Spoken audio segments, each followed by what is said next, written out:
As we reach the third quarter hour, question 4 is live. And question 4 of today's AWSC chat on presenting with confidence is, and this is my favorite one, what is confidence's best ally and what's its biggest opponent? The hashtag, as always, AWSC chat. Ryan Tyler Thomas has been chomping at the bit on this bad boy. Confidence's best ally, confidence's biggest opponent. Actually, I just want to minimize this window and see what every copywriter with 15 minutes and a shawarma in their hand has to say right now. Because that's a dream come true question, right? Personally, I think one of the best allies you can have is ignorance of consequence, man.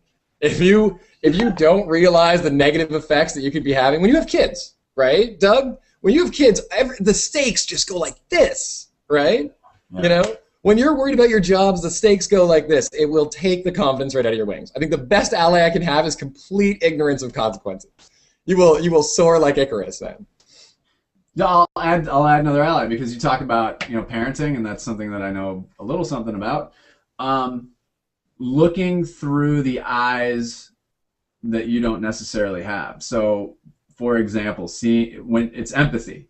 I think confidence, empathy is an important component. So, with my kids, I see things through their eyes differently. With when presenting or coming up with an idea, if you can see it through the lens of through the right lens and the lens of empathy, then you'll understand. But a big piece of that again is preparation and honesty. So if it's something that you're not fully familiar with, then it takes research, and it takes it takes the ability to be able to honestly and sincerely be looking through that lens when you're presenting to people. So I got to go with applicable knowledge, because what you're talking about, like that familiarity. I believe in intuition. I believe in talent. I believe in that innate ability to just do cool shit. But when you're in a room and someone says, "Well, why do you believe that's going to work?" And I'm not talking about metrics and statistics and all that kind of. I'm talking about, I have a very specific assignment. I have to market this to the 14 to 16-year-old kid, XYZ, and I go to that kid. I go to a Friday night football game. I figure out how I can be, what movies are they watching, and go watch them. That applicable knowledge that allows you to plug in to whatever mind it is that you're trying to crawl inside of. I'm just going to throw this out there. We've covered this a couple times now, and I want to get it out of the way.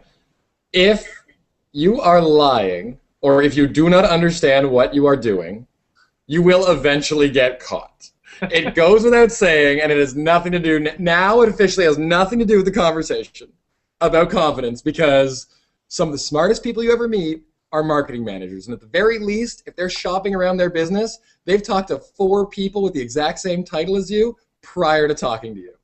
So you will get called out on your bullshit, and you will get caught, and you will chalk it up to the overconfidence category, and then you'll be like, maybe I should be a little bit softer next time, and you'll go through this learning process. Don't lie. That's it. Don't fake it, right? Here's where I'm at.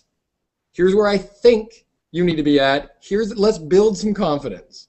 But if you get caught lying in between there, you're going to get busted, and it's going to screw your career, and eventually there's going to be an account manager somewhere in Des Moines who's going to say that person is completely unhireable. I went through this. That's my Des Moines Twitter followers. Right. So I'd be in radio meetings. I'd be in radio meetings. Client account exec would be sitting next. We got this great idea, blah blah blah blah blah, and then I'd run through it, and then the account rep would say, "Oh yeah, and it's going to work great. It's going to be perfect, right, Doug?" What? Having to go through that is absolutely the worst. So if you are presenting in a group, or in this case a pair, make sure you're on the same page. Make sure that truth and honesty. That happened more times than I care to even admit. It was so frustrating. I was talking to a friend about this yesterday, and the line was, "There's a reason Jehovah's Witnesses come to your doors in pairs." I had one. And that was it. I had one last week. 2 of them. They always come in pairs, and there's a reason. If one is answering a question, the other one is thinking about either A, how to support it, or what the next follow-up is. That's the trick, right? Like, you say that like agencies are like great machines, like really great agencies that are able to pitch and consistently win business. It's never a one-person effort, right? Right? It's choreographed. I mean, it's confidence on a level that says that innately implies, look at all of our swimmers upside down in the water with their legs perfectly in time. You know what I mean? Like, that's what you're telling a client. You're like, if they can do this in this room, imagine what they can do when you walk away, right? That's it. Yeah, it all comes down to that. That's your next post right there, is what Jehovah's Witness can teach you about presenting. Uh-oh. This is a recipe for disaster. I'll get you a copy of All Along the Watchtower. Oh, that's a Jimi Hendrix song. Sorry. What's the biggest opponent of confidence? Newbear? Fighting like a devil? What's it gonna be? Yeah, I'm punting over to you, Newbear. Well, what I'm doing right now, I'm just looking at some of the actual definitions. We're gonna do the Twitty rally tote board. Let's go to the Twitter. Well, no, I'm looking at some of the actual definitions of confidence, and it's funny to me because preparation again. No, it's funny to me because I've been thumbing through Malcolm Gladwell's Blink, because every once in a while I just want to remind myself why it is that I trust my gut instinct, right? And the idea of thin slicing and that first reaction that you have to something. And when you talk to Webster says confidence, 1A, a feeling of consciousness of one's power or of reliance on one's circumstances. And so for me, it's the biggest opponent is just that inability to trust what you feel, right? Like if you're going to present something, you're charged with presenting it. You have to formulate this great big plan. You got to throw all this really sexy stuff in there. You got to impress people. At some point, when you go, you know what? I'm not really crazy about this. Throw that shit away. Do something else. Bring your best effort, the effort that you most believe in, to the people that you need to impress, and you actually have a shot. We have another new visitor from Frankfurt, Fornari. Frankfurt? He's from Frankfurt. He's from Germany. Yeah. International reach for advertising week. Can you tell I was a morning show producer? For those of you in Europe, a breakfast show producer. Wacky sound effects. I'd have you on my team. Yeah. I've been in love with Radiolab, so I've got a whole thing going on. As far as the biggest opponent, honestly, I gotta go with fear. It's got to be that it's consequences for me, right? Like that's all I can say. If you know the consequences of being wrong, worst thing that can happen. I see it all the time, right? I like what Whit Thompson. God, I love when he's around. Right? Wait, you're not allowed to do anything during this time any Tuesday. I know. It's like my life is different when he's not involved in my Tuesday for 60 minutes on end. Best ally, humility. Biggest opponent, and you know, Dougie, why I love this. Colleagues and clients who don't share it. Right. If you don't have the ability to pick your team, and let's be honest, not everything's like the Sandlot where you get to go, I want that kid, that kid, that kid. If I don't get that kid, I'm going to beat you up because I want that kid, and that kid. You don't get to pick your team every time, right? It's a team at a company that you're hired into. Mm-hmm. So until you're the big boss and you're in charge, you don't get to handpick all your best friends. And because that is mostly the case, very often you are going to find people who are disagreeable, who are a pain in the ass, who are not talented, who have no business being in the room, but they're in the room. Right. And it's the most difficult thing in the world is getting somebody, regardless of whatever it is, that keeps them from being on board so that you can all go in there confidently together.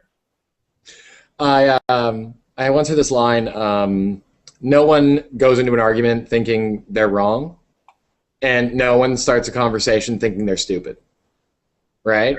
I think a lot of people, business takes risks, right? Yeah. I find you find a lot of risk-averse people.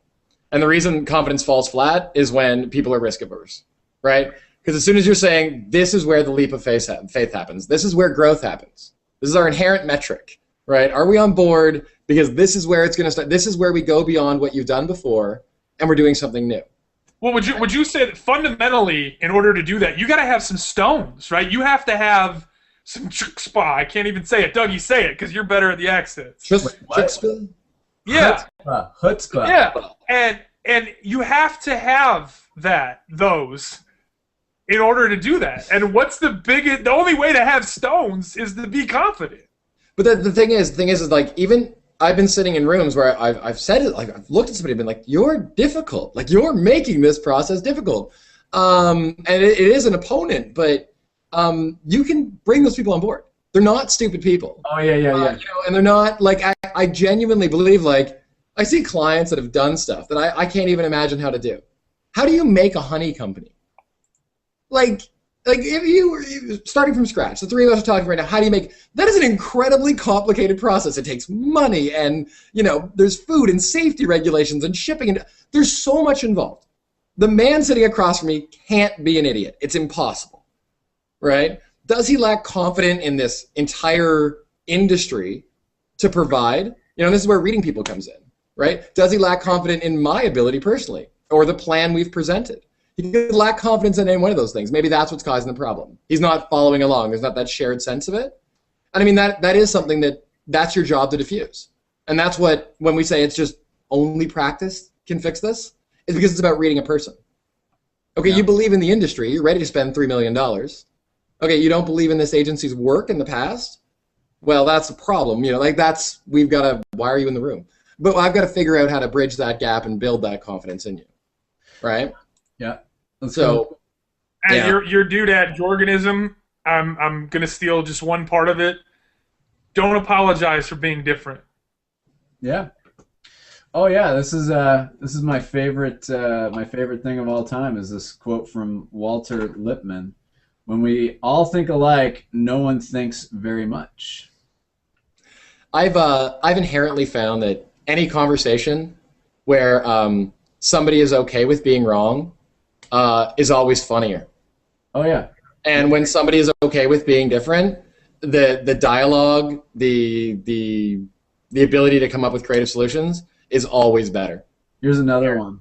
I love having people in the room. Yeah, be yourself. No one can ever tell you you're doing it wrong. What's the great Shawshank line? Some birds aren't meant to be caged, their feathers are just too bright. I mean, there's a million ways you can do it. That's either from Shawshank or it's from Priscilla. I'm giving Arsenio Hall credit for it. He deserves credit for something. He is alive. Oh, come on, lay off. Twitter Rally Tote Board, just before we wrap up here, our new friend in Germany, a great enthusiastic team is an ally, opponent are doubters. Kirsty, ally belief, opponent underprepared, yes. If you're tweeting, I would love to know anybody's experience with building confidence in somebody else. If you're out there, there's so many people saying it's about team. It's about it's not a single person's confidence. It's about team confidence. That's where this all comes from. I would love, and the same thing. I got a client in the room. He's not confident. How do I instill confidence? I'd love to hear what the aggregate is out there. Well, there's another topic right there. Yeah, just if they're gonna keep tweeting, I would love to hear. At Marketing with Moxie says my quote was in Shawshank. I was right, but Stephen King actually said it, so I was wrong. So I'm right and wrong. I'm that a lot. You're 50-50. You're even Steven. You're 50-50. And then there's another 50% that's just awesome. Yeah. I was confident you believe what you were talking about. Don't encourage him. Before we wrap up, Dave Burse, a user guide to the creative mind. Yeah, and listen, we have Dave Burse involved with as many things as possible.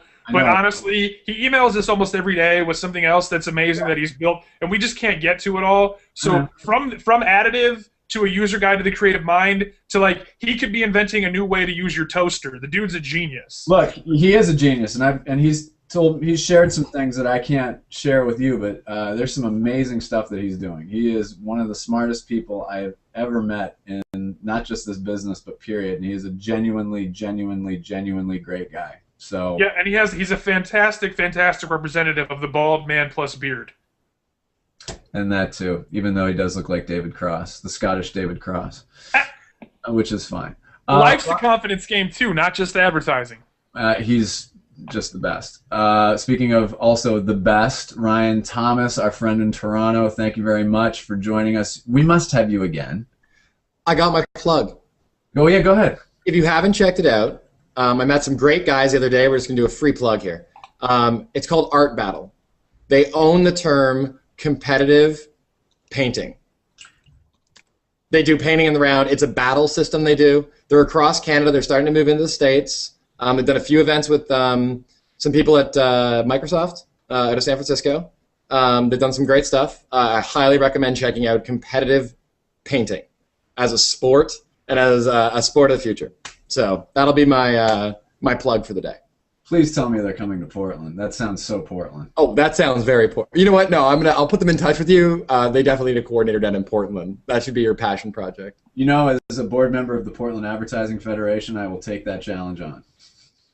Emails being sent as soon as you click hang up on Ryan. I'm sending emails. It's in my nature. All right, excellent chat today. Newbear, thank you very much. Ryan, thank you very much. Again, just programming note, no chat next week. Probably not the 19th as well, just because we'll be in London and it'll be a little bit nutburgers. But we invite you, even if you're in Europe or not in Europe, to go to Advertising Week Europe. It is the 18th to the 21st in London. You know, it's funny. I'm partial to this just because we're involved with it, obviously, very directly. But time and time again, when I see these programs that are created, it's outstanding. It's not like your typical garden variety conference at all. It's the list of presenters and partners is just unbelievable, and we can't thank them enough. And we very much look forward to hearing them in Europe. Advertising. The one thing we always say too, right, is don't be afraid to talk to people, and not, hey, here's my business card. Just talk to people. Ryan Thomas and I 2.5 years ago, I don't even think we were getting along. We ended up talking for 2.5 hours. 2.5 years later, we can't get enough of it. Advertising Week here in America, or in America, built 2 careers for me in 6 years. Like, just to be clear, 2 careers in 6 years, and helped me get onto the board, an advisory board for a charity I really like.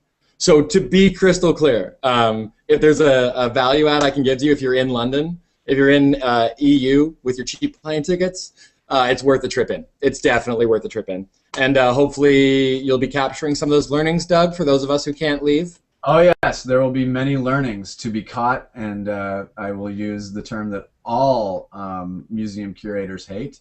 We will be curating them for you. You fancy. Yeah. Yes. And then, most importantly, thank you to all of you for participating in the chat. You guys are not only the best-looking group on Twitter, and here on, well, we're not the best looking on Google+. The Rally Tote Board may or may not say otherwise. Now, those may or may not be AWSC family members, but still, it exists in the Twitter sphere. Right. So we do have not only the best looking fans, but also the smartest. And honestly, I mean, these conversations are, you know, it's an hour of very deep conversation, and we can't do it without you. I'm starting to sound like an NPR pledge drive here. But thank you very much for joining us. Tell your friends, share the love. We will be back, let's see, so let me look at the calendar here. We will be back the 26th of March. We will be back the 26th of March. So we're going to take a couple of weeks. We'll call it our annual leave. And again, we'll be sending you a lot of news and stuff from Advertising Week Europe. And as always, for Newbear in Lexington and for our friend Ryan Thomas in Toronto, thank you so much. Go Phils.